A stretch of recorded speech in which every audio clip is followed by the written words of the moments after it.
Meron tayong mga anik-anik dito mga lods. Oh. Na-check ko na kanina to eh.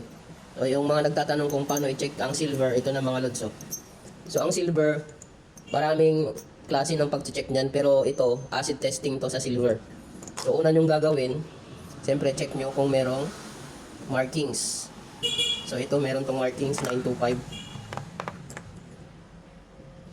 Ang silver mga lods, kapag kinuskus mo yan sa blackstone, ganyan, nabubura yan. Yan, nabubura. Tapos, kapag pinatakan mo yan ng acid, ganyan ang kulo niya, oh. Ganyan. Gatas, color de gatas. Ganyan lang mag-check ng silver. Meron ditong napasama eh. Ito napasama. Ito tanso. So, kapag silver plated lang, tapos tanso, ganito naman yung magiging reaction niya.